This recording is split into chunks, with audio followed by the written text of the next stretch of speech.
हाँ, बस इतना ही हो गया हमारा कल का बेस था, that is sex and gender totally different concept है, but gender is based on sex. Gender is socially constructed characters और roles which assigned by the societal members or the society to the persons, मतलब individuals को दिए जाते हैं. ठीक है. अभी सेक्स क्या था? सेक्स बायोलॉजिकली कंस्ट्रक्टेड था, तो उसके बेसिस पे हमने बहुत सारे पॉइंट्स पढ़े थे, that is related to gender roles. What do you mean by gender roles? जो रोल्स दिए जाते हैं पर्सन्स को और इंडिविजुअल्स को, that is called gender roles. Okay. These are the characteristics norms के बेसिस पे, नियम हम बोलते हैं ना, कुछ नियम रहेंगे, कुछ अनुशासन रहेंगे, कुछ डिसिप्लिन होगा या स्टैंडर्ड रहेगा, जिसके थ्रू हम यहाँ पे सोसाइटी में बैलेंस क्रिएट कर रहे हैं, तो दैट इज कॉल्ड जेंडर. उसी को हमने जेंडर रोल बोला या जेंडर बोल सकते हो. जेंडर सोशलाइजेशन क्या है? जो रोल को लेके आप बढ़ रहे हो ना, आगे ग्रो कर रहे हो, that is called socialisation process और socially accepted roles by males and females. By males and female जो सोसाइटी के कैरेक्टर्स गिविंग नॉर्म्स हैं उसको एक्सेप्ट करते हुए आप लोग अगर आगे जाते हो, तो that is called gender socialisation. Continuous socialisation क्या है बताओ? What do you mean by continuous socialisation? क्या है? नेचुरली होगा. जो नॉर्मल सोशलाइजेशन है, जो नॉर्मल सोशलाइजेशन है डे टू डे लाइफ में जो ऑनगोइंग प्रोसेस में चल रहा है, that is called continuous socialisation. Socially constructed rules. अच्छा, नॉर्मल सोशलाइजेशन भी देख लो, सोसाइटी जहाँ पे भी वर्ड आता है वहाँ पे नियम होते हैं कि नहीं बताओ? Ethical rules, ethical principle, standards, norms, facts, सब कुछ होते हैं. तो उस नियम को हमें नॉर्मल सोशलाइजेशन में भी मानना पड़ता है, जेंडर सोशलाइजेशन में भी मानना पड़ता है. अभी नेक्स्ट चलते हैं एटीट्यूड्स एंड एक्सपेक्टेशंस. क्या होता है बताओ? हम क्या डिमांड करते हैं फीमेल से या मेल से? फटाफट बोलो. क्या डिमांड करते हो? बस फीमेल से हम करते हैं कि females are assigned with the home works और होम कोर्स एक्टिविटीज बोल सकते हो. House chore activities, home chore activities, जितने भी घर के काम होते हैं उसको असाइन किया जाता है फीमेल को. दैट मीन्स फीमेल यहाँ पे जो भी काम कर रहा है वो रिलेटेड टू नर्चरिंग, नर्सिंग और केयरिंग, लविंग, ये कैरेक्टर्स आ जाता है. इस एटीट्यूड के साथ उनको रहना पड़ेगा. बट अगर मेल्स को बोलते हो तो मेल्स कैसे डिफाइन करेंगे बताओ? कैरेक्टर्स दे दो, थोड़े थोड़े कैरेक्टर्स दे दो. करेजियस होंगे, करेजियस, अर्निंग करेंगे, करेजियस होंगे. अच्छा, नॉर्मली आपको कोई भी बोल दे वॉरियर, तो वॉरियर वर्ड किसको जाएगा? कौन से पर्सन को डिफाइन करता है ये बताओ? मेल को. दैट मीन्स होता है सोसाइटी ने ये कुछ कुछ वर्ड्स को है डिफाइन कर दिया है कि ये वर्ड्स का मतलब ही होता है ये मेल कैरेक्टर्स हैं. तो ऐसे डेफिनेशंस के साथ हम जब आगे बढ़ते हैं तो that is called the gender roles. तो जेंडर स्टेरियोटाइप्स क्या है? योगिता ने कल बोला था इसको, दैट इज प्रिवेलिंग जस्टिस और प्रिवेलिंग जो भी पहले से जस्टिस चल रहा है, लॉज चल रहे हैं और स्टेरियोटाइप्स ऑर्थोडॉक्स, हाँ, कुप्रथाएं जो भी चल रही है वो सारे. अभी बोलो gender discrimination on the basis of gender stereotypes, जो हमें क्या क्या जाता है, अलग अलग कर दिए जाते हैं. मेल्स एंड फीमेल्स और girls and boys are different और separated on the basis of gender stereotypes. तो ये जेंडर डिस्क्रिमिनेशन है. स्टेरियोटाइप्स को अभी तो समझे थे, हो गया. बोलो ऑक्यूपेशनल सेक्सिज्म क्या है? थोड़ा सा बेस दे रही हूँ इसीलिए आपको यहाँ से पढ़ा रही हूँ. ऑक्यूपेशनल सेक्सिज्म क्या है? What do mean by sexism? It is related to gender और it is related to sex? It is related to sex. अच्छा, ऐसा कुछ कंडीशन देखे हो जैसे वर्क प्लेस में है, तो अगर बॉस मेल है तो वो फीमेल एम्प्लॉय को अपना पीए बनाता है. नोटिस किए? मैक्सिमम केसेस में. तो ये एक टाइप का ऑर्थोडॉक्स है, स्टेरियोटाइप कंडीशन आया, ऑक्यूपेशनल सेक्सिज्म आया. वो क्या कहते हैं, क्लाइंट को अट्रैक्ट करने के लिए वन काइंड ऑफ एक बोल सकते हो तरीका है, ये चीज को माना जाता है. तो ये सारे छोटे छोटे से पॉइंट्स हैं. और एक बोल देती हूँ ऑक्यूपेशनल सेक्सिज्म जो चलता है स्कूल्स में भी, कॉलेजेस में भी एंड एवरीवेयर. जब भी फीमेल्स प्रेग्नेंट होते हैं, फीमेल्स प्रेग्नेंट होते हैं तो उनको लीव में दिया जाता है, ठीक है ना, मतलब मैटरनिटी लीव दिया जाता है. बट पैटर्निटी लीव है क्या? पैटर्निटी लीव है? No. Paternity, it is not working. So still in Odisha it is not working. तो ये ओडिशा में क्या पूरे देश में अभी तक वर्किंग नहीं हुआ, वो लोगों ने क्लेम किया है, बट वर्किंग वाई नहीं है. मतलब ये डिस्गस्टिंग एक फैक्टर बोला जाता है, बिकॉज मेल प्रेग्नेंट नहीं होते इसीलिए उनको क्या ही करना है, तो इसलिए मैटरनिटी लीव फीमेल्स को दिया जाता है. This is also occupational sexism, ये भी एक तरह का है. और एक देख लो, बोला जाता है सोशल डिवीजन, और that is called division of labour. सुने हो कि नहीं word division of labour? Division of labour सुने हो? Yes. So division of labour में स्क्रीन क्लियर नहीं हो रहा है कि नहीं हो रहा बताओ, सबको प्रॉब्लम है? अच्छा एक काम करो, क्लियर है? एक बार वहां से लीव करो एंड ज्वाइन करो, योगिता, लीव करके ज्वाइन करो।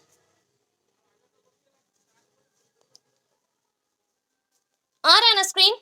सबको आ रहा है, विजिबल है?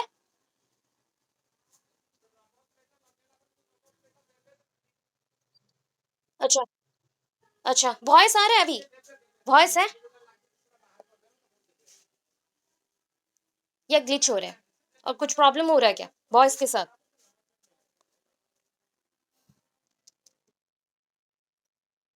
अच्छा। अच्छा, ये थोड़ा सा आज एडजस्ट करना ही पड़ेगा, अदरवाइज मैं लिंक दूं क्या गूगल मीट का? चले क्या गूगल मीट? अच्छा ओके चलो यहाँ से वहाँ पे डिस्क्रिमिनेशन है, मतलब सेक्सुअल असॉल्ट हो गया, डोमेस्टिक वायलेंस हो गया, सेक्सुअल स्लेवरी हो गया, जो बोलते थे ना पहले के टाइम पे क्या होता था बताओ, लोगों को पकड़ के ले जाते थे एंड बाहर भेज देते थे, है ना? स्लेवरी, दैट इज स्लेव करके वो रखते थे दूसरे। हाँ बस, वो सारे सीवियर प्रॉब्लम्स थे। And discrimination most of the time क्या होता है, गर्ल्स एंड मतलब बॉयज के अंदर या मेल एंड फीमेल के अंदर ही होता था। उसके बाद और एक डिस्क्रिमिनेशन आता था, that is based on the caste, religion factor और कास्ट बेसिस पे। ठीक है। इसके बाद और एक होता था, that is the upper class and lower class, एक कास्ट के बेसिस पे होता है, एक क्लास के बेसिस पे होता है। ठीक है। सो वेराइटीज ऑफ डिस्क्रिमिनेशन देखने को मिलता है इन इंडिया। चलो आगे चलते हैं। अभी देखो, अगर बताओ जेंडर बायस मतलब क्या है, what do you mean by gender bias? सारे वर्ड्स को पकड़ के रखो और कुछ कंसेप्ट, इतना कंसेप्ट है कि आप सब जानते हो, बाकी बस इतना ही है कि वर्ड्स को जान लो, उसके रिलेटेड जो भी क्वेश्चन आएगा आप सॉल्व कर सकते हो। अच्छा बताओ क्या होगा, what do you mean by gender bias?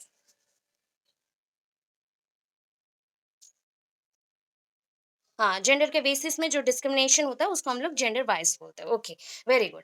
अभी बताओ कि क्लासरूम में जेंडर बायस को हटाने के लिए आप क्या करोगे as a teacher? What you will prefer, कौन सा टास्क आप प्रेफर करोगे? कौन सा प्रेफरेबल टास्क है बता दो, क्या आप करोगे? क्या हम जेंडर रिलेटेड डिस्क्रिमिनेट करते हुए बच्चों को सेपरेट बैठाएं, सेपरेट बैठाएं बच्चों को? अच्छा, क्वेश्चन रिपीट ये कर रही हूँ कि as a class teacher, suppose अरे टीचर ऑफ एनी क्लास, जैसे कि आप क्लास 4 5 6 7 8 किसी के भी क्लास टीचर हो, सो जेंडर बायसनेस को क्लास से हटाने के लिए आप क्या करोगे, कौन सा थिंग को प्रिपेयर करोगे? क्या करे बताओ, सबसे इंपॉर्टेंट थिंग क्या है बताओ? एक साथ बैठने नहीं दिया जाता, है ना? Male and equal, equally treat करना है, जेंडर बायसनेस को हटाना है, कॉन्फ्लिक्ट को हटाना है, जेंडर स्टीरियोटाइप्स को हटाना है एंड जेंडर टुगेदरनेस पे जाना है। कौन सा वर्ड बोली? जेंडर टुगेदरनेस पे। दैट मीन्स जैसे हम लोग एक गेट टुगेदर, आपने ही बोला एक वर्ड गेट टुगेदर, तो हम लोग एक ही जैसा थिंक करेंगे, सबको सबको सेम थिंक करना है, मेल फीमेल या गर्ल्स बॉयज ऐसा ट्रीट नहीं करोगे, उनको सेम थिंक करोगे एंड स्टूडेंट थिंक करोगे। अच्छा बोलो स्टूडेंट का कोई, अगर मैं बोल दूं कि स्टूडेंट जो इंग्लिश वर्ड है इसका कोई भी ऐसा है कि मतलब वो फीमेल के लिए होगा या मेल के लिए होगा? जैसे हम हिंदी में बोलते हैं छात्र छात्री, होता है ना छात्र एंड छात्री, तो अभी इंग्लिश में है क्या वैसा? कॉमन नाउन है। सो दैट मीन्स ये वर्ड हो गया कि आपको स्टूडेंट्स, ऐसे मैंने और एक वर्ड भी बोला था, टीचर का कोई जेंडर होता है क्या? टीचर का कोई जेंडर है? नो। वैसे स्टूडेंट जो है ना, स्टूडेंट का भी कोई जेंडर नहीं था, मतलब इन वर्ड्स का कोई जेंडर नहीं है। ठीक है। तो हमें लेस जेंडर लेस क्लासरूम बनाना है। ठीक है। Gender bias in the classroom, जो भी बिहेवियर रिलेटेड, कास्ट रिलेटेड और एबिलिटीज के रिलेटेड हम लोग जो डिस्क्रिमिनेशन करते हैं उसको हटाना पड़ेगा। अभी बोलो children not matching role stereotype suffer, अभी कल ही समझाया था, masculine character and the feminine character. Masculine character कौन सा है बताओ, फटाफट बोलो। ये सारे वर्ड हो गए मॉस्कुलाइन कैरेक्टर्स। तो मॉस्कुलाइन कैरेक्टर्स, कल भी क्वेश्चन पूछा था, मॉस्कुलाइन कैरेक्टर्स सिर्फ मेल के पास होंगे क्या? Is it possible? नो।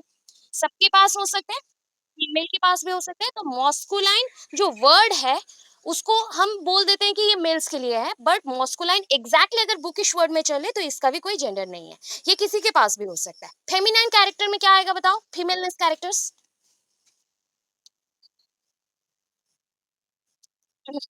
हम्म हम्म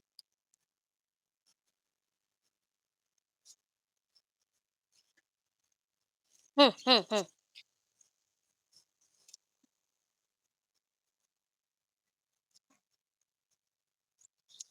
नहीं नहीं, पहले के टाइम पे चले जाइए, आपको कंसेप्ट का समझ आएगा, because this concepts are related to ancient period, and ancient period में योद्धा कौन थे, वॉरियर्स कौन थे, most of the time males थे। मेल्स थे। एंड मसल्स उनको जो बोलते हैं ना, आज के टाइम पे हम लोग जिम करते हैं, एक्सरसाइज करते हैं, तो वो भी जो तैयारी करते थे ओनली मेल्स ही करते थे, मेल्स करते थे। उनमें से भी एक एक आते थे, जैसे कि रानी लक्ष्मीबाई, उनको क्या बोला जाता, योद्धा बोलते हैं उनको भी, वॉरियर उनको भी बोला जाता है। सो दैट मीन्स वही कैरेक्टर उनके पास है। एंड उसी पीरियड में हम उनको भी बोल सकते हैं कि उनके पास भी मॉस्कुलाइन नेचर है, मॉस्कुलाइन कैरेक्टर्स है। ठीक है, masculine character, it's a characteristics, normally इसका कोई जेंडर नहीं है, it's a characteristics and it assigns to, normally society will give this word to males. जब भी एक लड़का घर में पैदा होता है तो उसको हम लोग करेजियस मान देते हैं, वॉरियर मान लेते हैं। इज इट पॉसिबल, क्या हो सकता है? नो, हमेशा एक लड़का साई भी तो हो सकता है, कुछ टाइम पे साई भी हो सकता है, कभी कभी डम्बो भी हो सकता है, या फिर वीक भी तो हो सकता है, बीमार भी रह सकता है। तो इसलिए ये कैरेक्टर्स हम लोग करेजियस पर्सन या वॉरियर, ये सारे स्ट्रेंथ को देखते हुए करते हैं। मॉस्कुलाइन कैरेक्टर, अच्छा बोलो फेमिनाइन कैरेक्टर क्या आएगा, फटाफट बोल दो फेमिनाइन कैरेक्टर। अच्छा, carrying, loving, affection, that's it, okay good. तो ये वर्ड्स बन गए हमारे मतलब फेमिनाइन कैरेक्टर। अभी देखो फेमिनाइन कैरेक्टर्स में ये सारे कैरेक्टर्स मेल्स में भी है, ठीक है, फीमेल्स में ये कैरेक्टर्स ज्यादा होते हैं, सो दैट ये वर्ड दिया गया है फीमेल्स को, फेमिनाइन हमने बोल दिया, ठीक है। Otherwise this characters are also present in males, ऐसा कुछ नहीं है जो हम बोल देंगे इधर इधर नहीं। अच्छा, अगर बोलो, एक वर्ड भी सुने होंगे एंड्रोगाइनी, एंड्रोगाइनस, सुना है कभी, एंड्रोगाइनस, एंड्रोगाइनस, सुना है कि नहीं, आपकी ही बुक में है, मैंने खुद पढ़ाया हुआ है, आपके बुक में है। ठीक है, ये वर्ड सुन लो, ठीक है, थोड़ा म्यूट कर लो, मैं बताती हूँ। ये वर्ड का मतलब होता है, एंड्रो वर्ड आता है मेल, मेल सेक्स के अकॉर्डिंग, ठीक है, मेल सेक्स के अकॉर्डिंग। अभी बोला गया एक मेल में अगर दोनों कैरेक्टर है, कोई पर्सन में, एक मेल में ही क्यों, एक पर्सन में अगर दोनों ही कैरेक्टर है, मॉस्कुलाइन फीचर भी है एंड आपके फेमिनाइन फीचर भी है, तो उसको तो कुछ हम नाम देंगे ना, कुछ तो बोलेंगे, बोल सकते हैं। नहीं नहीं, वो ट्रांसजेंडर, वो ट्रांसजेंडर, हाँ हाँ हाँ हाँ, दोनों कैरेक्टर्स हैं, दीज आर कैरेक्टर्स ना, ये कैरेक्टर्स हैं। बॉडीली कुछ भी चेंजेस हुआ क्या, जेंडर में कोई बॉडीली चेंजेस आते हैं क्या, बॉडी के अंदर, नो। सेक्सुअल चेंजेस आएंगे तो वो ट्रांसजेंडर बनेगा, सेक्सुअल चेंजेस नहीं आए तो वो ट्रांसजेंडर नहीं बन सकता, समझ आए। कल ही हमने किया था एक्स एक्स एक्स वाई का, ठीक है। अच्छा, चलो, हाँ, हाँ, हाँ, कोई बात नहीं, कोई बात नहीं, चलो। Children not matching role stereotype suffer. अच्छा देखो, अभी मैं एक ना शाय वाली पर्सन हूँ, मैं हूँ नहीं, मैं बता रही हूँ। So that is I am a shy person, मैं साई गर्ल हूँ एक, एंड बहुत ही चुपचाप रहती हूँ। क्लास में मुझे कुछ भी बोला जाए मैं कुछ नहीं बोलती, एंड मैं एक कोने में पड़े रहती हूँ एंड सुनती हूँ, चुपचाप रहती हूँ। ऐसे पर्सन को अगर करेजियस वाला कैरेक्टर दे दो तो चलेगा क्या, या बच्चे सफर करेंगे बताओ, बहुत ज़्यादा सफ़र करेंगे। तो ये चीज़ होता है रोल रिकॉग्निशन, रोल रिकॉग्निशन बहुत इंपॉर्टेंट चीज़ है, मैचिंग रोल्स। आपको आपके रोल्स अगर मिल जाते हैं तो कितना अच्छा लगता है ना, आपको जो आपका हॉबी है वो मिल जाता है तो आप हैप्पी हो जाते हो। तो सेम थिंग है, दिस कैरेक्टर्स आर थिंग, आप सोच लो, दिस आर हॉबीज, आपके एक हॉबीज हैं, दीज आर हॉबीज, एंड ये कैरेक्टर्स आपको दिए गए तो आप खुश हो जाओगे, मतलब आपका जो सेम सेम कैरेक्टर्स है, अगर वो रोल नहीं मिला तो हम सफर करेंगे, बस इतना ही चीज है। अभी देखो इम्पैक्ट ऑफ जेंडर बायस। अच्छा, क्लास में अगर हमेशा आप जेंडर के रिलेटेड भेदभाव करते रहो, डिस्क्रिमिनेट करते रहो, स्टेरियोटाइप्स के अकॉर्डिंग हम लोग अलग अलग बच्चों को बिठाए, खाने ना दे, बच्चों को, लड़कों को बोले जाओ फुटबॉल खेलो, लड़कियों को बोले तुम घर पे मतलब रूम पे ही रहो, जो क्लासरूम पे, एंड साफ सफाई का काम करो या स्टिचिंग का काम करो, तो जेंडर बायस घटेगा या बढ़ेगा, बढ़ेगा और घटेगा, इंक्रीज इंक्रीज। तो इसके रिलेटेड क्या होगा पता है, जो बच्चों का इनेट टैलेंट है, इनबॉर्न कैरेक्टर्स, इनबॉर्न टैलेंट्स होते हैं ना, वो दब जाएंगे, वो दब जाएंगे। कुछ लड़के को भी देखे हो ना, वो मास्टर शेफ बनते हैं, हाँ, कुकिंग में उनका बहुत इंटरेस्ट रहता है, स्पोर्ट्स में नहीं है। वैसे कुछ गर्ल्स रहते हैं बहुत ही स्पोर्टी होते हैं, मतलब उनमें स्पोर्टमैनशिप बहुत ज्यादा होता है, ठीक है, स्पोर्टमैनशिप बहुत ज्यादा होता है, वो ओलंपिक्स में भी जा सकते हैं, बहुत कुछ कर सकते हैं। तो ये कैरेक्टर है कि इम्पैक्ट ऑफ जेंडर वाइज, अगर जेंडर वाइज को हम पॉजिटिवली ले लिए तो हमारा जो इनर टैलेंट है वो दब जाएगा। अगर हम लोग उसको हटा देते हैं तो हम सक्सेसफुल हो जाएंगे अपने लाइफ में। दैट मीन्स मैथमेटिक्स गर्ल्स भी ले सकते हैं, साइंस गर्ल्स पढ़ सकते हैं, एंड आर्ट्स सॉरी बॉयज भी पढ़ सकते हैं, या फिर मेल्स भी पढ़ सकते हैं। अच्छा बताओ, टीचर एक्सपेक्टेशंस, टीचर क्या होना चाहिए बताओ? टीचर कमेंट करेंगे क्या गर्ल्स पे बॉयज पे? नो। ये चीज है कि मोटिवेट करना चाहिए। कभी कभी न्यूज पे आता है, देखिए वो एक मेल टीचर ने असल्ट कर दिया, कुछ हैरेस कर दिया, हाँ, वो आते रहता है। तो दीज आर द न्यूज, यही है टीचर एक्सपेक्टेशन। मतलब कभी कभी टीचर एक्सपेक्टेशन जो रहता है वो अपने बच्चों जैसा ट्रीट नहीं करते, उनको दूसरे नजर से देखना स्टार्ट करते, उनको मेल एंड फीमेल की नजर से देखना स्टार्ट करते, तब जाके ये प्रॉब्लम आता है। स्टूडेंट टीचर का इंटरेक्शन ऑलवेज प्योर होना चाहिए, प्योर बॉन्डिंग से स्टार्ट होगा, जस्ट लाइक मदर केयर और फादर केयर, ऐसे ही होना चाहिए। बट या फिर बड़े भाई जैसा, बड़ी बहन जैसा, बहन भाई, मतलब आप बोल दो एक अच्छा प्योर रिलेशन होना चाहिए, जहाँ पे वो अपने टीचर को एक गुरु की जगह पे रख रहे, गाइडर और जस्ट लाइक काउंसलर, वो जहाँ पे ओपन अप हो सके। बट यहाँ पे क्या हो जाता है, कभी कभी इश्यूज आते हैं, जैसे कि teachers comments on girls work force focuses on it's appearance. ऐसा होता है कभी आप गए हो, रेडी होके गए हो, बहुत ही तैयार सैयार होके गए हो, ऐसे मूवीज में भी आता है, तैयार सैयार होके गए हो, एंड आपको वो जॉब मिलने ही वाला था आपके क्वालिफिकेशंस एंड इंटरव्यूज के बेसिस पे, but suddenly you realise that कि सेकंड वाला जो पर्सन है वो भी बहुत अच्छा दिया है, बट उसको जॉब नहीं मिला, आपको पहले मिल गया। तो वो लड़का है एंड वो आप पे कमेंट करता है कि नहीं तुम लड़की हो, तुम्हारा अपीयरेंस देख के जॉब मिल गया। होता है कभी? हाँ, ऐसे ऐसे केसेस आते ही हैं। तो ऐसे इश्यूज बहुत जगह पे है। यही होता है टीचर एक्सपेक्टेशन, कि ये टीचर एक्सपेक्ट करता है कि सब कुछ नॉर्मल रहे, बट यहाँ पे सब कुछ उल्टा जाता है बिकॉज जेंडर बायसनेस है। डिस्क्रिमिनेशन अगेंस्ट गर्ल्स, ये बहुत बार कर चुके हो ना। अगर देखे हो, male male teachers always attention किसके तरफ देगा बताओ? मेल टीचर्स, ये मोस्ट ऑफ दी केसेस में होता है, 90% केसेस। हमें इसी मेंटालिटी को चेंज करना है गर्ल्स स्टूडेंट्स का। एंड वैसे ही रहता है कि अगर यंग फीमेल टीचर्स है, वो बॉयज को ही अटेंशन देंगी, ये 100% श्योर है। बट एट ए टाइम अगर आप सोच लेते हो कि आपका कोई जेंडर नहीं है and you are a good teacher, you wanted to be a good teacher, then आपका ये नेचर चेंज हो जाएगा। इसी चीज को चेंज करने के लिए एक पूरा पेपर रहता है, इसके ऊपर पढ़ना पड़ता है, ठीक है। Girls receive fewer opportunities to engage in classroom discussion, use equipments and assert their knowledge in the classroom. अच्छा, हमारे साथ भी हुआ है।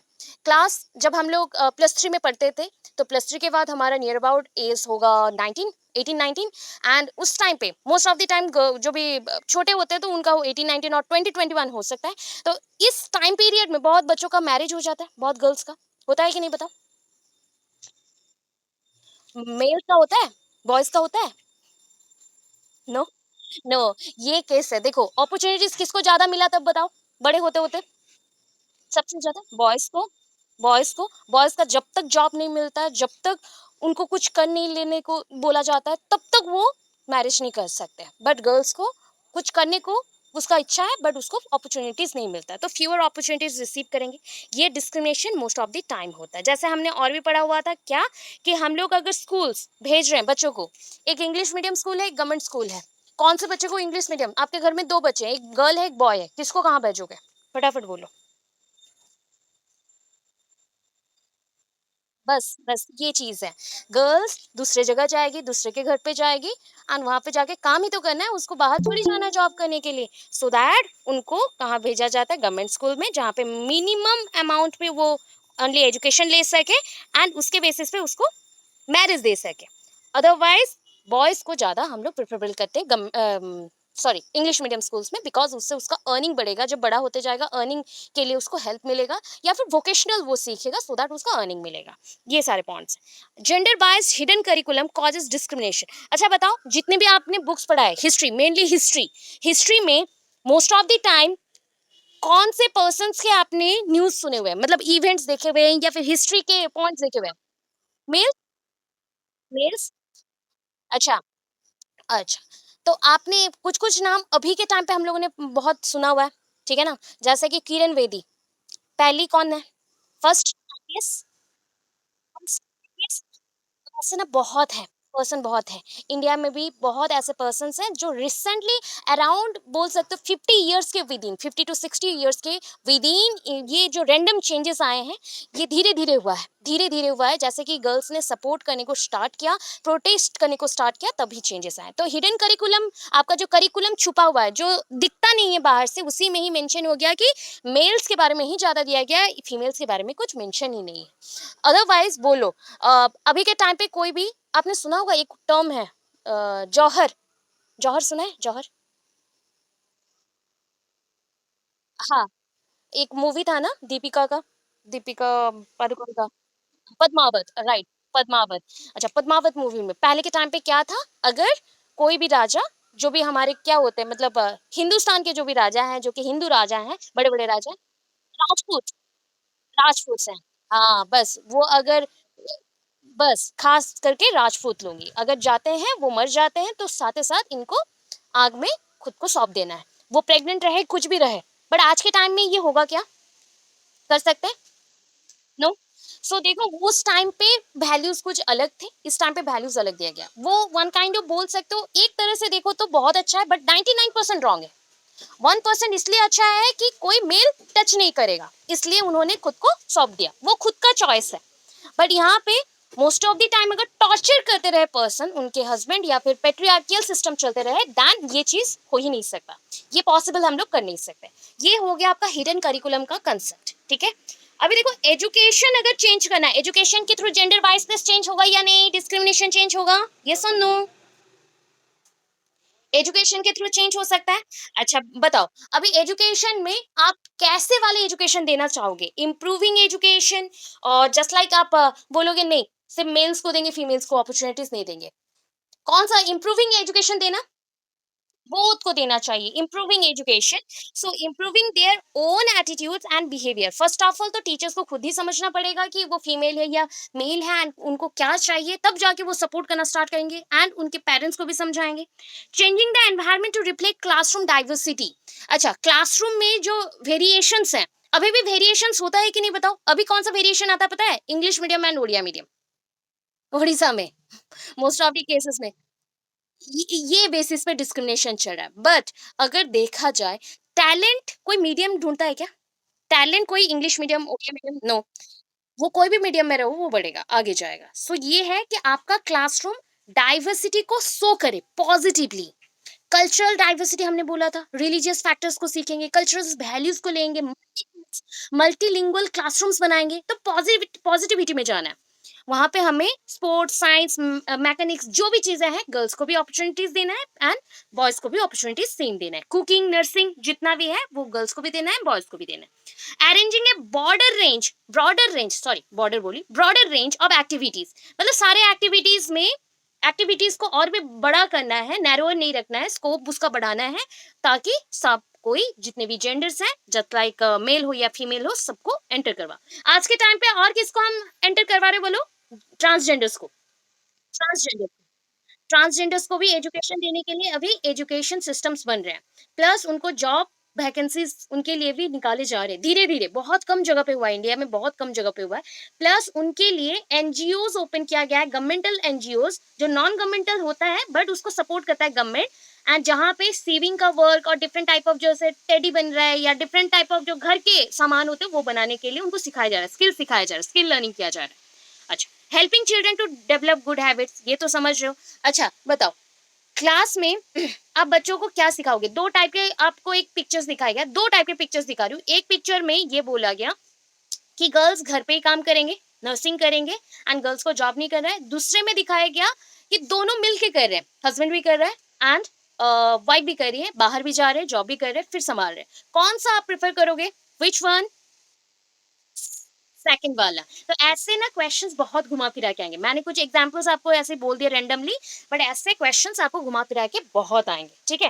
देन देखो creating programmes for giving girls respect. अभी बहुत सारे हो रहे कि नहीं बताओ, जस्ट लाइक बहुत सारे प्रोग्राम्स में गर्ल्स को सपोर्ट किया जा रहा है एंड गर्ल्स को अपॉर्चुनिटीज दिए गए, प्लस उनको अवार्ड्स भी दिए जा रहे हैं, रिवॉर्ड्स भी दिए जा रहे हैं, सोसाइटी में वो अच्छा कुछ काम कर रहे हैं।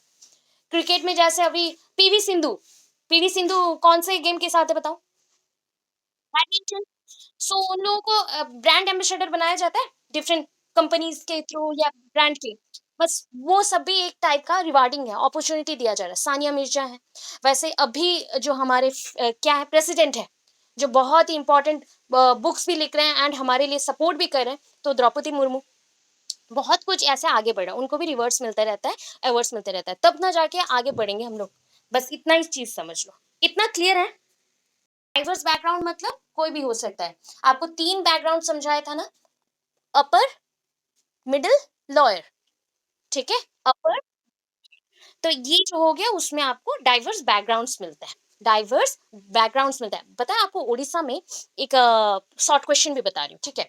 स्लम एरियाज देखिए उड़ीसा में तो बहुत ज्यादा है, बाहर का छोड़ो, उड़ीसा में भी बहुत ज्यादा स्लम।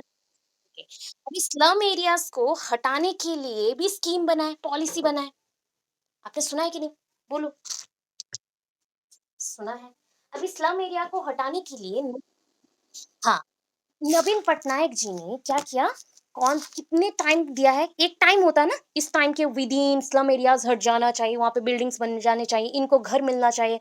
जो बोलते हैं प्रधानमंत्री निवास योजना, होता है ना, घर दिया जाता है। और हाँ, इंदिरा गांधी निवास योजना, ऐसे।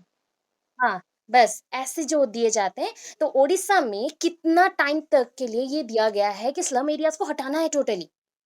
पता है, eradication of this slum areas 2023। Okay, दिसंबर 2023 तक ये टाइम पीरियड गिवन है कि इसके अंदर स्लम एरियाज हटाना है एंड सबको उनके नाम से, या फैमिली में अगर जॉब कोई नहीं करता तो उनको हम कुछ कुछ पैसा देंगे जिससे उनको घर में बना सकते हैं एंड रह सकते हैं। ओके, ऐसा क्वेश्चंस नहीं आएंगे बट फ्यूचर के लिए आ सकते हैं, फ्यूचर में। बट क्योंकि देखो, ये एग्जाम क्लियर करने के बाद ही जैसे ही आप थोड़े अपर एग्जाम्स के लिए तैयार होंगे, तो उसमें जीके आ जाएगा। तो करंट है, स्टैटिक है, सारा आएगा, तो मेरे माइंड में जो आया इस रिलेटेड मैंने बता दिया। ओके, अभी देखो इस टॉपिक से भी वन।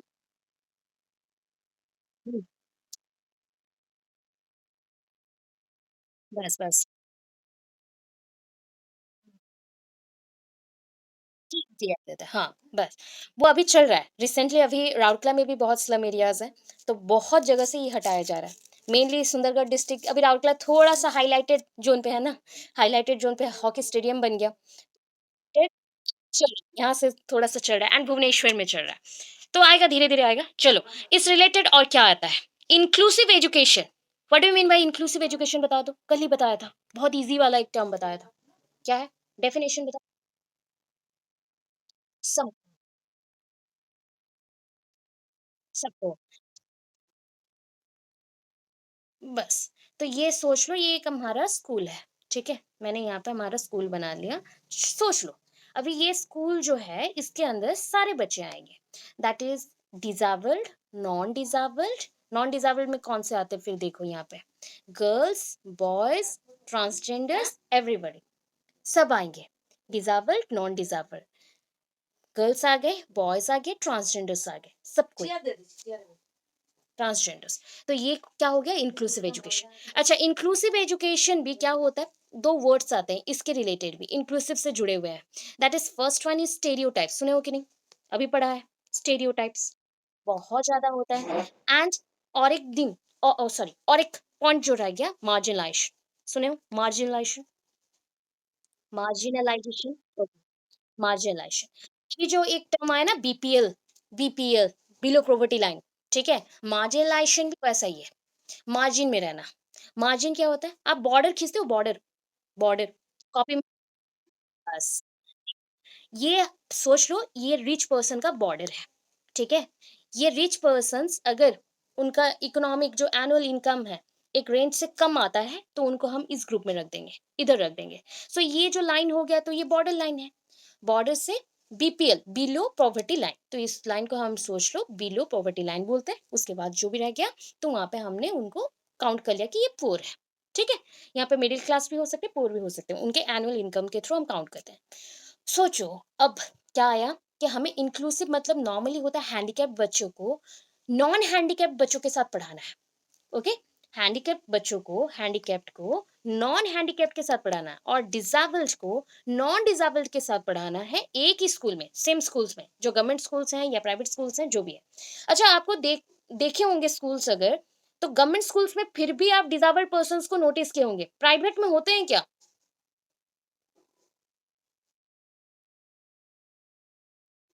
हाँ, बस कौन सँभालेगा बोल के वो लोग प्रेफ़र नहीं करते हैं, ये पॉइंट है, ठीक है? इंक्लूसिव एजुकेशन में क्या आता है, देखो अभी पॉइंट में मेंशन किया गया कि हम एकेडमिक हो, प्रोफेशनल हो, उनका डेवलपमेंट करें, just like normal persons, normal student का जैसे ही हम लोग ग्रोथ कर रहे थे, जैसे आपका ग्रोथ चल रहा है, तो वही ग्रोथ है, पर्सनल, एकेडमिक, प्रोफेशनल डेवलपमेंट होगा ऑफ ऑल लर्नर्स इर्रेस्पेक्टिव। क्या नहीं सोचना है? रेस नहीं देखना है, जाति नहीं देखेंगे, क्लास नहीं देखेंगे, कलर नहीं देखेंगे, जेंडर, डिसेबिलिटी, लैंग्वेज, ये कुछ भी नहीं देखेंगे, सबको इक्वालिटी देंगे, ठीक है? इक्वल अपॉर्चुनिटीज देंगे। तो इस एजुकेशन का थोड़ा सा हिस्ट्री देख लें। देखो, पहले क्या हुआ, integrated education for disabled children, ठीक है, आईईडीसी। कौन सा स्कीम बना? सबसे पहले देखो 1974 में आईईडीसी, शॉर्टकटली याद रखो, आईईडीसी, आईईडीसी। अच्छा, डीसी के जगह पे अगर एसएस हो जाता तो क्या बनेगा? फुल फॉर्म बता दो, क्या बनेगा? जानते हो? इंटीग्रेटेड एजुकेशन नहीं है, inclusive education for disabled students at secondary level. Yes, देखो यहाँ पे, हाँ, आईईडीसी क्या है बताओ अभी? Integrated education for disabled children. अगर मैं ये लिख दूं तो क्या बनेगा अभी? इंटीग्रेटेड की जगह पे ये इंक्लूसिव बनेगा। आज का जो नेशनल करिकुलम फ्रेमवर्क है 2005 का, वो इंटीग्रेटेड नहीं है, वो इंक्लूसिव है। ओके, वो इंक्लूसिव है। So inclusive education for disabled at secondary level, ठीक है? कौन से लेवल पे देखना है? कितने लेवल तक अभी बच्चों को पढ़ाना है? इंक्लूसिव बच्चों को सेकेंडरी लेवल तक। मतलब आप सोच सकते हो हाई लेवल ऑफ एजुकेशन देना है। जैसे कि वो अर्निंग कर सके, ठीक है? माध्यमिक एजुकेशन भी आ जाएगा, प्लस 2 भी आ जाएगा। अभी देखो यहाँ पे क्या बोला गया। Integrated education for disabled children, ये स्कीम स्टार्टेड इन 1974, ठीक है? याद रखने के लिए बोल रही हूँ, काउंट पूरा अच्छे से करना। आईईडीसी कब स्टार्ट हुआ? आईईडीसी अभी बोलो मेरे साथ, 1974, 1974। डिस्ट्रिक्ट एजुकेशन प्रोग्राम कब आया? District education programme, DEP, DEP, district education programme कब आया? 1985, 1985। ओके, अभी बोलो हमारा जो मेन पॉइंट है, national policy on education, 1986, 1980। Very good. NPE, NPE आ गया हमारा 1986। तीन याद रहा? IDC, integrated education for disabled children, 1974, DEP, district education programme, 1985, NEP, और एनपी बोल दो, एनईपी अभी का बोला जाता है। अगर गलती से भी एनईपी निकल गया, कोई रॉन्ग नहीं है, सब सही है। नेशनल एजुकेशन पॉलिसी और नेशनल पॉलिसी ऑन एजुकेशन, 1986। अभी बोलो 1987 में क्या आया? देखो, 1987 में इंटीग्रेटेड एजुकेशन फॉर डिसेबल्ड, ये प्रोजेक्ट स्टार्टेड इन 1987। सेम है कि नहीं बताओ? सेम है कि नहीं पहले के साथ?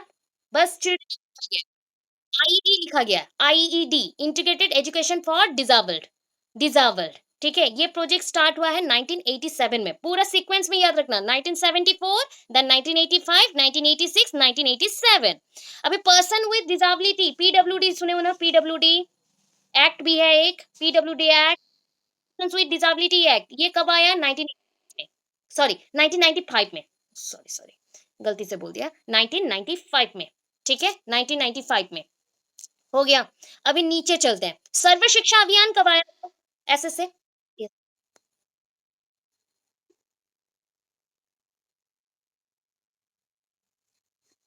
अच्छा, 1987 में। मैंने बोला ये आईडी आपने याद रखना, ID integration for the disabled children, नहीं बोला गया, चिल्ड्रन वर्ड नहीं आया, but integrated education for disabled एक प्रोजेक्ट स्टार्ट हुआ। इससे पहले जो स्टार्ट हुआ था 1974 पे, वो स्कीम था, ये प्रोजेक्ट है। वो स्कीम था, ये प्रोजेक्ट है, ठीक है? 1974 में integrated education for disabled children scheme आया, but integrated education for the disabled एक प्रोजेक्ट स्टार्ट हुआ 1987 में। हो गया। एसएसए कब आया बताओ? एसएसए फटाफट बोलो। एसएसए सर्व शिक्षा अभियान 2001। अच्छा, देखो इसका स्कीम स्टार्ट हुआ 2000 में, ठीक है, 2000 में स्टार्ट हुआ, बट इम्प्लीमेंटेड होते होते 2001 टू 2 लग गया। 2001 टू 2 लग गया। ये एक पॉइंट है, जीरो रिजेक्शन पॉलिसी। कभी भी ये टर्म अगर सुन लिया तो वो किसके अंडर आता है? एसएसए के अंडर पर। किसके अंडर आएगा बताओ? SSA, zero rejection policy, SSA. हो गया, इतना समझ आ गया? क्लियर? चले आगे। ओके, नेशनल करिकुलम फ्रेमवर्क कब आया बताओ? फेमस वाला, हमारा फेमस नेशनल करिकुलम फ्रेमवर्क चाहिए। 2005, ठीक है। Fine, okay. अभी देखो, making all school disabled friendly, ये अभी का स्कीम है, अभी का न्यू स्कीम है। ये पहले भी आ चुका है 2005 में, बट ये अभी चल रहा है, बहुत जोरों शोरों से चल रहा है, इसलिए समग्र शिक्षा अभियान भी चल रहा है। अभी सर्व शिक्षा अभियान से बढ़कर आया है समग्र शिक्षा अभियान। समग्र शिक्षा अभियान, समग्र मतलब क्या है बताओ? सबके लिए, एजुकेशन फॉर ऑल, सेम चीज है। समग्र, सबको, सबको पढ़ाना है, एजुकेशन सबको मिलना चाहिए। सो हमें क्या बनाना पड़ेगा? Disabled friendly, disabled friendly schools को क्या बनाना पड़ेगा? Disabled friendly. तो उसी रिलेटेड बिल्डिंग्स चेंज होंगे, करिकुलम चेंज होंगे, एंड ऑल टाइप ऑफ जो मतलब टीचर्स हैं वो भी चेंज होंगे। जैसे कि अभी आप लोगों को सर ने भी बीच में दिया हुआ था, दैट इज स्पेशल एजुकेशनल जो बीएड्स हैं, स्पेशल एजुकेशन के ऊपर बीएड्स हो रहे हैं बोल के, 1 ईयर का कोर्स होते हैं ना। तो ये चीज है इन बच्चों के लिए, मतलब आप बीएड भी कर लो, उसके बाद अगर न्यू पॉलिसीज आ जाता है तो उसके रिलेटेड हमें और भी एक करना पड़ेगा, दैट इज स्पेशल एजुकेशन के ऊपर बीएड करना पड़ेगा। अच्छा, क्लियर हो गया इतना? याद रहा 1974 से स्टार्ट करना है। 74, देन कितना आएगा बताओ? 85, देन 86, 87, 1995, 2000, बस 2005, 2020, 20। ओके, चलो आगे। इतना समझ आया ना? उतना याद रखना बस। इंक्लूसिव रिलेटेड उतने पॉइंट्स को याद रखना, और बहुत है बट उतना इनफ है, ठीक है। अभी देखो, concept and implication of inclusive education. Concept क्या है बताओ? इंक्लूसिव अगर इंक्लूड ही करना है तो क्या क्या चेंजेस करोगे बताओ? आपको मैंने एक एजुकेशन सिस्टम दे दिया एंड आप उसके चेयरमैन हो, ठीक है। अभी आप क्या क्या चेंजेस लाओगे बताओ? किस चीज में चेंजेस लाए तो बच्चे स्कूल आ सकते हैं, डिसेबल्ड बच्चे?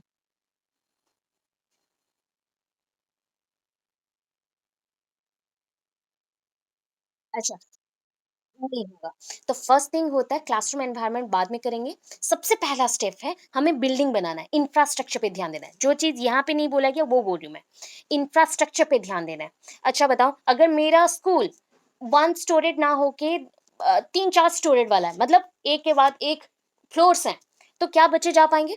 डिसेबल्ड बच्चे, अंधे बच्चे, बहरे चले जाएंगे, बहरे बच्चे चले जाएंगे, बट हैंडीकैप वाले नहीं जा सकते हैं, ठीक है। तो हमें अपना स्कूल बड़ा बनाना पड़ेगा, एंड अगर हम डबल स्टोरेड बनाते हैं तो उनको ले जाने के लिए हमें कौन सा सिस्टम रहता है वो? लिफ्ट, लिफ्ट सिस्टम करने पड़ेंगे, या फिर हम जो भी स्टेयर सिस्टम को चेंज करना पड़ेगा, स्लोपी बनाना पड़ेगा। स्टेयर सिस्टम को चेंज करके स्लोपी बनाना पड़ेगा, स्लोप करना पड़ेगा, सो दैट वो इजीली जा सकते हैं या आ सकते हैं, ठीक है। ये सिस्टम है। उसके बाद क्लासरूम एनवायरनमेंट।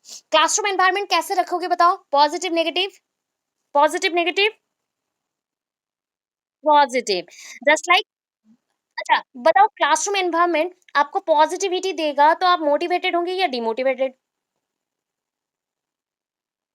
आपका सेल्फ कॉन्फिडेंस इंक्रीज होगा, सेल्फ कॉन्फिडेंस, यस। बच्चों में भी वही चीज है, सारे पर्सन्स में एक ही चीज का कमी होता है, वो होता है सेल्फ कॉन्फिडेंस। वो बढ़ा दो, सारे बच्चे फायर हैं, मतलब आगे ही बढ़ेंगे, ठीक है। वो बढ़ गया एक टाइम ना, वो आगे ही चलते रहेंगे। ओवर कॉन्फिडेंट नहीं चाहिए, सेल्फ कॉन्फिडेंट चाहिए, खुद के ऊपर निर्भर करना चाहिए। अभी कौन सा वर्ड चल रहा था हमारे पीएमजी के अकॉर्डिंग? खुद के ऊपर डिपेंड करना। चलो हिंदी में बता दो।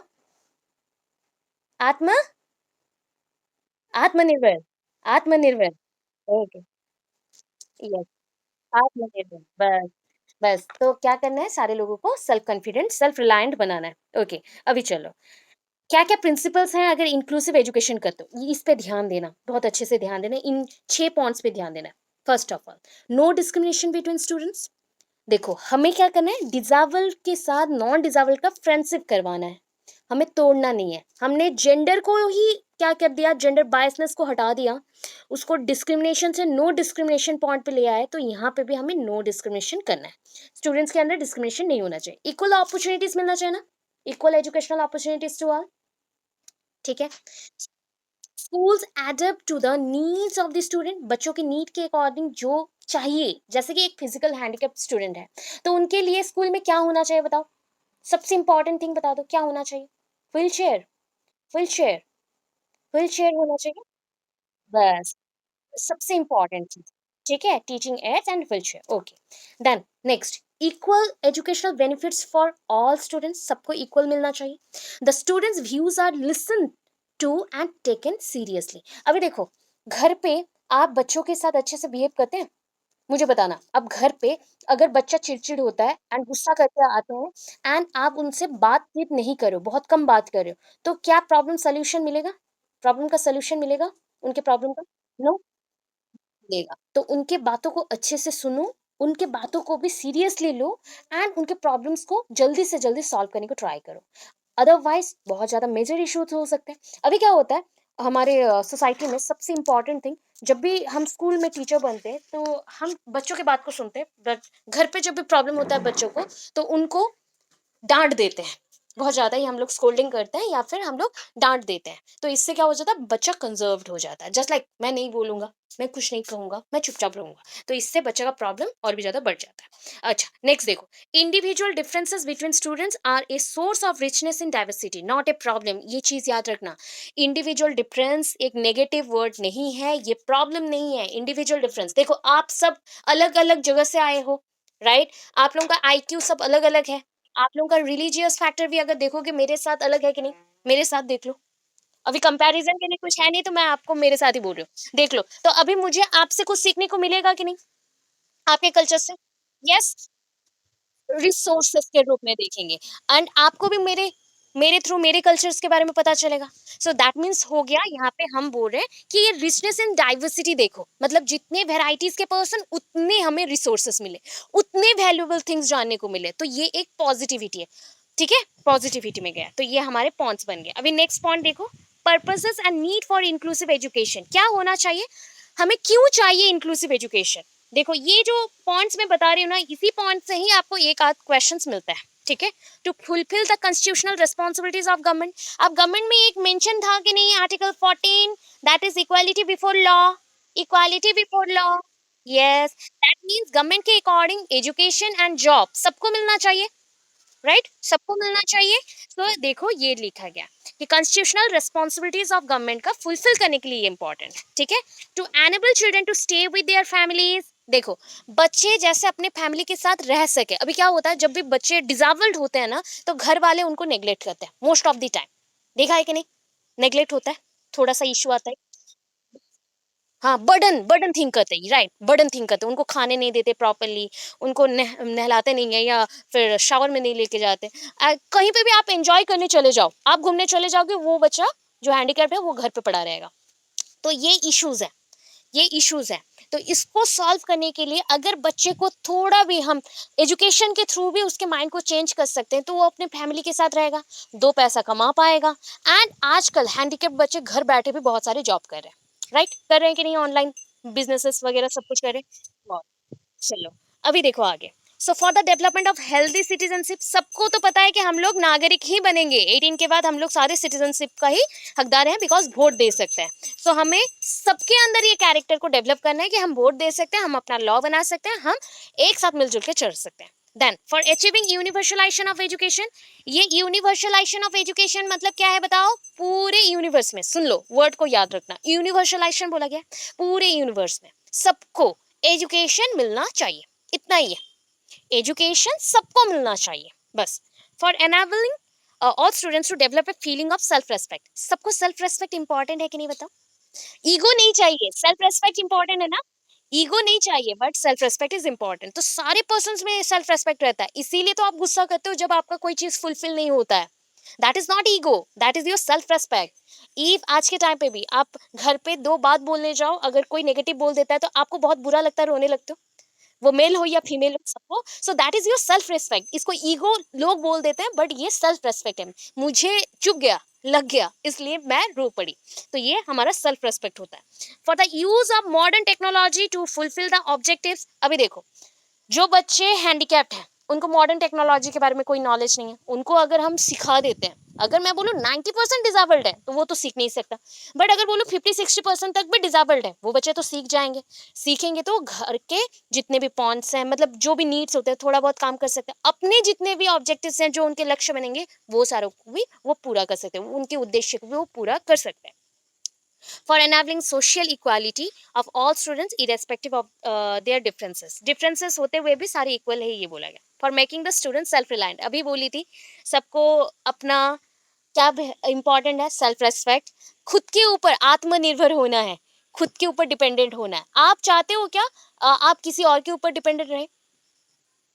नो, कभी भी नहीं। वो कम हो या ज्यादा हो, जब आप इनकम करते हो, वो 5,000 रुपीज ही क्यों ना हो, हैप्पी होते हो कि नहीं? बहुत ज्यादा। यस, वो सेल्फ रेस्पेक्ट है, वो सेल्फ रिलायंट होता है, मतलब अपने सेल्फ रेस्पेक्ट को खुद ही बचाना पड़ता है सेल्फ रिलायंट के थ्रू, कि खुद के ऊपर ही खुद डिपेंड हो जाओ एंड इंडिपेंडेंट लाइफ जियो। ठीक है, किसी के ऊपर हम डिपेंडेंट नहीं होंगे। एक पॉइंट आया अभी 2016, the rights of persons with disabilities act, सुने हो? पीडब्ल्यूडी कब आया था, बता दो अभी फटाफट से। PWD, PWD 1995। ओके, सो देखो, अभी राइट्स मिले हैं, सबको तो राइट्स मिले ना, हमारे पास भी राइट्स हैं, ड्यूटीज हैं, तो वैसे ही एक आया rights of persons with disability act. अभी देखो, ये पीडब्ल्यूडी है, उसके साथ राइट्स वाला वर्ड जुड़ा हुआ है, the rights of persons with disabilities act 2016। तो ये समझ तो आ गया कि 2016 में इन पर्सन्स के लिए कुछ एक स्कीम और एक्ट बना। द एक्ट रिप्लेस्ड, कौन से स्कीम को ये रिप्लेस कर रहा है बताओ, कौन से एक्ट को ये रिप्लेस कर रहा है बताओ? PWD act. PWD act, PWD act 1995 में आया, उसको ये रिप्लेस करके 2016 में the rights of persons with disabilities act आया। ओके, नेक्स्ट देखो, 2016 act is in line with the United nation convention on the rights of persons with disability. मतलब ये हो गया कि 2016 एक्ट जो है, ये कब हुआ, मतलब किसके थ्रू हुआ? यूनाइटेड नेशंस कन्वेंशन के थ्रू हुआ, एंड जिसमें हमने राइट्स दिया पर्संस विद डिसेबिलिटीज को। दिस एक्ट प्रोवाइड, ये क्या प्रोवाइड करेगा देखो, the appropriate government shall ensure that the persons with disabilities enjoy the right to equality, life with dignity, respect for his own her own integrity, her own integrity equally with others। समझ आया अभी जो बात चल रहा था? हमारा जैसे सेल्फ रेस्पेक्ट है, हम जैसे सबके साथ मिलजुल के रहना चाहते हैं, खुद का रिस्पॉन्सिबिलिटी खुद लेना चाहते हैं, डिग्निटी के साथ, मतलब बोलते हैं ना, मतलब गंभीरता होना चाहिए, एक डेप्थ के साथ आप काम करोगे, आपको पता है आप क्या काम कर रहे हो, आप सही हो गलत हो आपका डिसीजंस होगा, आप सेल्फ रेस्पेक्टेड, मतलब सेल्फ रेस्पेक्ट आपका बनेगा, सारे लोग आपको भी रेस्पेक्ट करेंगे, इक्वालिटी के थ्रू देखेंगे कि ये चीज़ उनमें भी लाना है। ठीक है, इसी के लिए राइट बना। ये राइट हमारे लिए जैसे है, उनके लिए भी सेम है। 2016 में ये लागू हुआ। उससे पहले ना क्या होता था, पीडब्ल्यूडी एक्ट के थ्रू जो 1995 के था, उसमें जो इनके नीड्स हैं वो फुलफिल किए जाते थे, मेडिसिन का खर्चा हो गया, एंड कुछ जगह पे स्कूल्स में इनको हम लोग ऐड करने लगे, मतलब स्कूल भेजने लगे। बट फिर भी कुछ ना कुछ प्रॉब्लम था कि इनको वोकेशनलाइज नहीं कर सके, तो वोकेशनलाइज करने के लिए ये एक्ट बना, जहाँ पे ये सेल्फ रेस्पेक्ट पर्सन बन सकते हैं, सेल्फ रिलायंट हो सकते हैं, एंड इक्वालिटी के साथ जी सकते हैं। समझ आया? इतना right, right of children for free and compulsory education, पहला ये क्या होता था बताओ, शॉर्टकट में बोला था right to education act. Shortcut क्या था? Right to education act. But अभी, अभी इसको क्या बोलते हैं हम लोग? Right of children for free and compulsory education. Right of children for free and compulsory education, same, same चीज था। हाँ, हेडिंग चेंज हो गया, मतलब सेम है। कोई वर्ड होता ना, जैसे आपका नाम, दो दो नाम है, एक नाम फेमस होके रह गया, दूसरे नाम को बोला नहीं जा रहा था, बट अभी उसको यूज कर रहे हैं, तो वो चीज है। वैसे ही आया right of children for free and compulsory education. इसके अकॉर्डिंग क्या समझो बताओ, क्या समझो? जितना समझो वही है ये।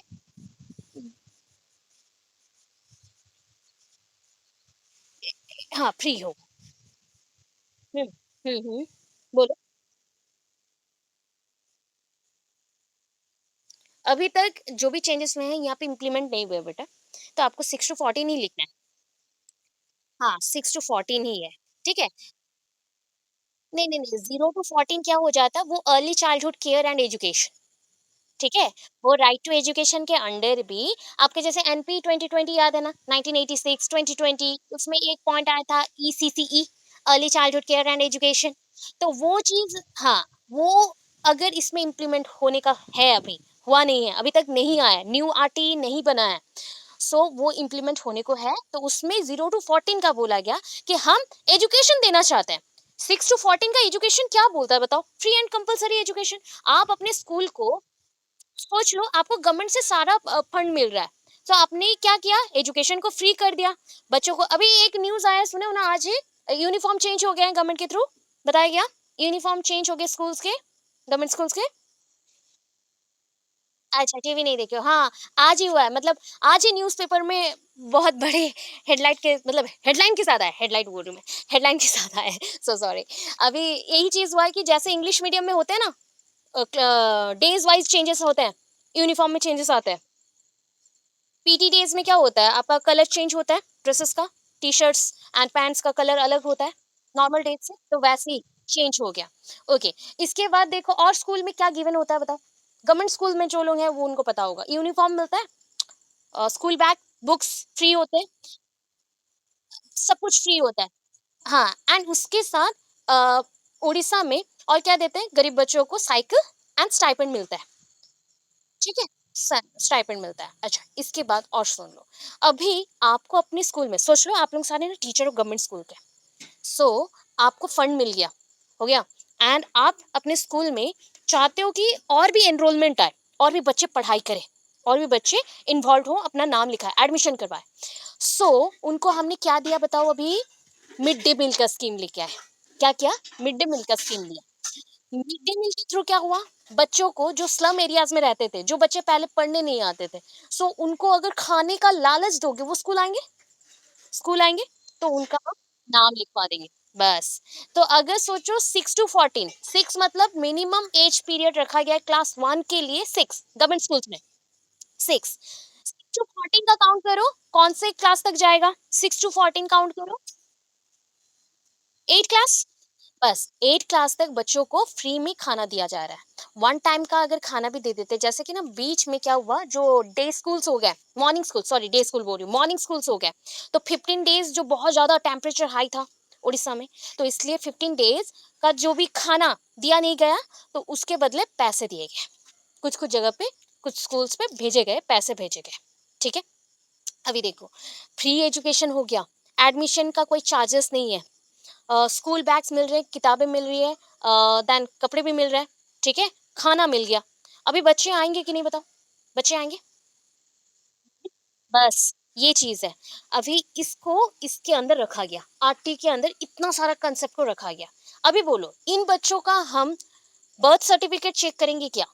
चाहिए, और क्योंकि हमें तो फ्री में पढ़ाना है, नहीं चाहिए। सो ये हो गया। अच्छा, अभी बोलो, जो भी टीचर्स रहेंगे, खाना तो मिलेगा, बट खाने के लालच में बच्चों को पढ़ाना है, उनको एंगेज करवाना है, उनके माइंड को चेंज करना है, तो लर्निंग एनवायरनमेंट कैसे होना चाहिए?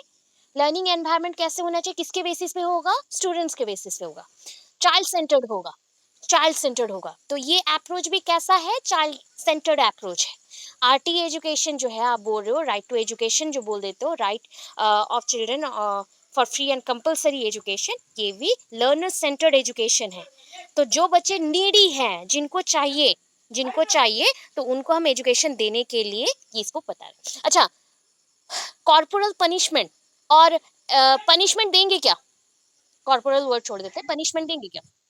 ओके, नहीं देंगे। अच्छा, पनिशमेंट अगर बहुत ही ज़्यादा, जैसे पहले के टाइम पे पनिशमेंट होता था, अगर टीचर्स ने वैसा पनिशमेंट दे दिया, तो उनके अगेंस्ट केस बन जाता है, आप लोग जानते हो, केस बन जाता है। ओके, तो ये हो गया एबोलिशन ऑफ पनिशमेंट, पनिशमेंट को हटा देना है, एजुकेशन प्लान बनाना है, ठीक है? तो ये हो गया आपका मेन कंसेप्ट। अभी देखो क्या क्या है इसके अंडर, कितने आर्टिकल्स आते हैं, देखो कितनी धाराएं चलेंगी। आर्टिकल 45, पहले कौन सा आर्टिकल था इसके अंडर जानते हो? याद है? 21, 21A, कौन सा आर्टिकल था? 21A। अभी कौन सा आर्टिकल आया? देखो, आपका जो कंसेप्ट है ना योगिता, जो प्रॉब्लम आ रहा था, अभी इसी पॉइंट पे क्लियर हो जाएगा। Article 45 of our constitution states for free and compulsory education of children until they complete the age of 14 years. Until they complete the age of 14 years. It includes children in the age group of 6 to 14. The state shall endeavor to provide within 10 years. Within 10 years. मतलब ये जो concept बना 45 article 45 के with in 10 साल के अंदर 6 से 14 साल के जितने भी बच्चे हैं उनका एनरोलमेंट हम लोग करवा देंगे. मतलब एक होता है ना, एक आर्टिकल को चलाने के लिए भी टाइम पीरियड चाहिए. सडन कोई चीज रेजिंग रेजिंग होता है क्या, रेजअप होता है, राइज करता है नहीं, उसको टाइम चाहिए. उसको टाइम चाहिए. कोई भी चीज हो, सपोज आप कुकिंग लर्निंग कर रहे हो, कुक कैसे करते हैं, हाउ टू कुक के चिकन, कुछ भी बोल रहे हो, तो एक दिन में आप सीख नहीं सकते. 2 3 बार 4 बार 5 बार करने के बाद आप पूरा एक्सपर्टाइज्ड हो जाते हो. सेम थिंग है, कोई भी चीज को, कोई भी एजुकेशन एक्ट बन गया, उसको आगे लेके जाने के लिए हमें कुछ टाइम पीरियड चाहिए. तो हमें गवर्नमेंट ने कितना टाइम पीरियड दिया, 10 साल का टाइम पीरियड दिया, उसके अंदर इसको कर लेना है. ठीक है. अभी देखो कंपलसरी एजुकेशन बन गया, 2009 में आया. ये कब से, 2009 में इसका स्कीम आया, मतलब ये बनेगा, ये होगा, ये स्टार्ट हो गया, ड्राफ्ट बनना पड़ा, ड्राफ्ट बनेगा फिर तो काम करेंगे, ड्राफ्ट साइन होगा, उसके बाद हम क्या करेंगे, इम्प्लीमेंट करेंगे. तो केम इन टू फोर्स, देखो इम्प्लीमेंट अगर हुआ तो कब हुआ, 1 अप्रैल 2010. 1 अप्रैल 2010. 1 अप्रैल 2010 हो गया. सो इंडिया स्टैंड्स, देखो 135th, ठीक है, इन द वर्ल्ड. कौन से सिस्टम में बताया, एजुकेशन के सिस्टम में. एजुकेशन के मामले में इंडिया का रैंक कितना है, 135th, मतलब 135. यस प्लीज बोलो.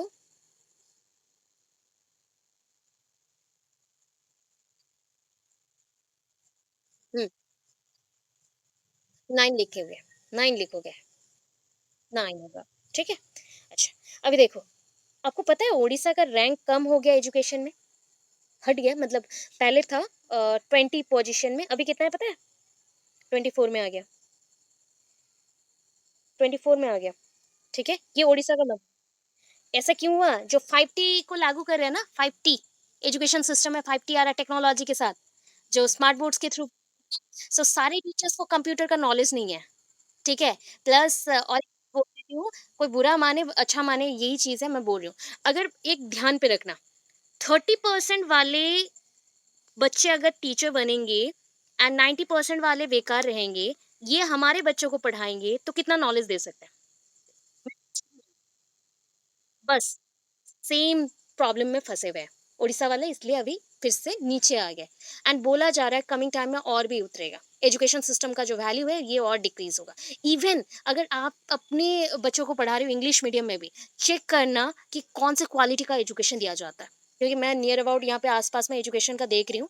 सो कुछ स्कूल्स में तो पढ़ाया ही नहीं जा रहा है प्रॉपरली. इवन कोर्सेज कंप्लीट नहीं हो रहे एंड उनको एक्स्ट्रा क्लासेस दिया जा रहा है, फिर भी कोर्सेज कंप्लीट नहीं हो रहे एंड जितना पोर्शन कंप्लीट हो रहा है उसी के बेसिस पे एग्जाम हो रहा है. ये नोटिस किया है आप लोगों ने. बस नहीं करते हैं. मतलब देखो, वो सिर्फ क्या होता है, मैंने पहले भी बोला था, इंग्लिश में वो रटवा के पूरा रोट लर्निंग हो जाता है, इसलिए इंग्लिश में फ्लुएंसी आ जाता है. बट नॉलेज के बेसिस पे स्कूल्स में पढ़ाई नहीं हो रहा है. ठीक है, प्रॉपर पढ़ाई नहीं हो रहा है. सेम थिंग हुआ उड़ीसा के. अभी की जितने भी न्यू स्कूल्स ओपन हो रहे हैं, न्यू मॉडल के थ्रू चलने वाले हैं, वहाँ पे पहले से ही बच्चों को इधर उधर में एंगेज कर दिया जा रहा है एंड उनको प्रॉपर एजुकेशन नहीं दिया जा रहा है. अच्छा, एक अगर अच्छा टीचर जाएगा जो 80-90% रखा हुआ है, ठीक है, अगर 60% भी रखा है, चलो ना 60% भी एवरेज वाले हैं, सो ये बच्चों को पढ़ाएंगे तो ये डिटेल थोड़ा देंगे कि नहीं, कुछ एक्स्ट्रा इन्फॉर्मेशन भी देंगे. देंगे. अगर बच्चों को एक्स्ट्रा इन्फॉर्मेशन नहीं मिला, ओनली बुकिश नॉलेज मिला, तो बच्चे क्या सीखेंगे, एक्सप्लोर कहाँ से करेंगे, एक्स्ट्रा ऑर्डिनरी कहाँ से बनेंगे. बस यही प्रॉब्लम है, यही प्रॉब्लम है. ठीक है. अभी चलो आगे. आर्टिकल 45 समझ गए, समझ गए आर्टिकल 45. ओके. अभी देखो, जो आर्टिकल्स रूल्स बना रहे, जो आर्टिकल्स हमारे रूल्स बना रहे आरटी के, तो पहला कौन सा आर्टिकल था, article 21A. Article 21A. So the constitution, देखो कौन सा अमेंडमेंट एक्ट है, देखो अमेंडमेंट एक्ट मतलब कौन से अमेंडमेंट एक्ट के थ्रू ये आर्टिकल इंप्लीमेंट हुआ, 86 अमेंडमेंट एक्ट. सिर्फ आरटी वाला याद रख लो, आरटी का अमेंडमेंट एक्ट भी पूछ लेता है तो आरटी वाला याद रख लेना. ठीक है. 86 अमेंडमेंट एक्ट, 86 अमेंडमेंट एक्ट. ठीक है, अभी मैं दोनों का डिफरेंस भी दूंगी। इसके अकॉर्डिंग 2022 में ये चीज क्या हो गया, इंसर्टेड हो गया, ये आर्टिकल इंसर्टेड हुआ कॉन्स्टिट्यूशन में। क्यों इंसर्टेड हुआ? To provide free and compulsory education of all children in the age group of 6 to 14 years age, क्या देखो क्या लिखा गया है, एज फंडामेंटल राइट। बस फंडामेंटल राइट आर्टिकल 45 में लिखा था, मेंशन था क्या? तो फंडामेंटल राइट, एजुकेशन को फंडामेंटल राइट बनाया गया आर्टिकल 21A के थ्रू, एंड इसके through compulsory education, free and compulsory education दिया गया। अभी बोलो आर्टिकल 21A जब आया, उसका रोल इसमें भी है कि नहीं? सर्वे शिक्षा अभियान है, देखो टाइम पीरियड भी देखो आसपास का है, 2001 2 हो गया। अभी देखो आपको डिफरेंस दिखाते हैं, डिफरेंस दिखाते हैं कि आर्टिकल 45 क्या बोलता है, 21 क्या, 21A क्या बोलता है एंड 51A क्या बोलता है। 51A सुने हो कि नहीं बताओ पहले ही, फंडामेंटल ड्यूटीज। ओके, अभी देखो आर्टिकल 21A को हम बोलते हैं right to education as fundamental right. याद रखना, पूरा अच्छे से याद रखना, कंफ्यूजन यहाँ ही आएगा। आर्टिकल 21A को हमने क्या बोला, right to education as fundamental right. इसको रिप्लेस किसने किया बताओ, सॉरी, ये किसको रिप्लेस करा, रिप्लेसेस आर्टिकल 45। आर्टिकल 45 कौन सा है बताओ, अभी पढ़ के आए थे, early early childhood education, education. अच्छा, अभी बताओ आप ये दोनों जो भी पढ़ रहे हो एंड 51A पढ़ रहे हो, कौन से क्वेश्चन के अंडर पढ़े हो, डायरेक्टिव प्रिंसिपल, कौन से वर्ड में आया, ये सारे आ जाते हैं डायरेक्टिव प्रिंसिपल्स में, डायरेक्टिव प्रिंसिपल्स में, डायरेक्टिव प्रिंसिपल्स में, directive principle of state policy, directive principle of state policy, DPSP, DPSP mainly article 51A, mainly article 51A। इसके अकॉर्डिंग क्या है ना, fundamental duties to a new duty to present, sorry ये क्या लिखा, parent क्यों लिख दिया, सो सॉरी, ये स्पेलिंग रॉन्ग है, प्रेजेंट होगा, present providing education to his child. अच्छा, parents providing education to his child between the age group of 6 to 14। अच्छा, प्रेजेंट नहीं होगा, पेरेंट्स ही है, थोड़ा सा पढ़ने में ये हुआ है, सो सॉरी, लाइंस थोड़े से गड़बड़ है, ये नोट्स मतलब मैंने नहीं बनाए हैं, मैंने नहीं बनाए, तो यहाँ पे थोड़ी सी लाइंस प्रॉब्लम हुए, ठीक है, सो सॉरी। तो यहाँ पे देखो आर्टिकल 21A क्या बोला बता दो, फंडामेंटल राइट याद रखना, एजुकेशन को क्या करना है, right to education, right to education as fundamental right, right to education बना दिया गया, right to education as fundamental right. अभी आर्टिकल 45 जो कि रिप्लेस्ड हो गया है, बताओ अभी क्या था, early child education, early childhood education, early childhood education, early childhood education. तो 51A क्या बोलता है, हाँ हाँ हाँ, मेंशन कर सकते हो, 45 तो ऊपर भी मेंशन किए थे ना, ऊपर भी मेंशन हुआ था, वही है, ठीक है। 51A में क्या मेंशन हुआ, 51A होता फंडामेंटल ड्यूटीज, किसको दिया गया फंडामेंटल ड्यूटीज, पेरेंट्स को दिया गया। पेरेंट्स क्या करेंगे, अपने बच्चों को 6 to 14 एज ग्रुप के अंदर जितने भी हैं उनको पढ़ाएंगे, ठीक है, उनको पढ़ाएंगे। ये आपका डीपीएसपी के अकॉर्डिंग, तीनों का डिफरेंस पता चला, तीनों का डिफरेंस पता चला। अच्छा, अभी एक क्वेश्चन मैंने पूछा था ना, 6 to 14 मतलब कौन से क्लासेस आ जाएंगे बताओ, 6 to 14, फटाफट बोलो। देखो 1 to 8 को according to section 3 of article right to act, right to act मतलब राइट टू एजुकेशन एक्ट, जो आपका 2009 आया, जो फ्री एंड कंपलसरी एजुकेशन था 6 to 14 ईयर्स एज ग्रुप का, तो उनको आप क्या दोगे, एजुकेशन दोगे। कौन से क्लासेस में बच्चे रहेंगे, 1 to 8, 1 to 8, ठीक है, ये सेक्शन 3 है, राइट टू एजुकेशन एक्ट का सेक्शन 3 है। अभी देखो और सेक्शन 3 चला गया, सेक्शन 1 2 नहीं है, सेक्शन 3 चला गया, सेक्शन 5 6 है, ठीक है। अभी सेक्शन 6 को पहले आ गया, सेक्शन 6 पहले आया, देखो क्या है, ये child whose age is more than 6 years and who could not get admission in the school for forever, मतलब जो भी हो सकता है, reason should placed under special provision. अच्छा, इन बच्चों को भी एजुकेशन देंगे। अच्छा, पहले एक रूल नहीं था, अभी हुआ है, आपको पता है, जैसे कि आपने एजुकेशन बीच में छोड़ दिया है, छोड़ दिया है, क्लास 10 तक आप नहीं जा पाए एंड छोड़ दिया, एंड आपका एज 14 से क्रॉस हो गया है, सो क्या आप एजुकेशन ले सकते हो, यस और नो, ले सकते हैं हम एजुकेशन, हेलो, ले सकते हैं। सो वही चीज है, वो उसी को मेंशन किया गया। देखो, एक बच्चा जिसका एज मोर देन 6 इयर्स है एंड उसको कहीं पे भी एडमिशन नहीं मिल रहा है, तो हो उसको हम स्पेशल प्रोविजंस के थ्रू एजुकेशन दे सकते हैं। सेक्शन 5 क्या बोलता है बताओ? ट्रांसफर, ट्रांसफर होता है बच्चों का। Yes, right to transfer. हाँ बोलो।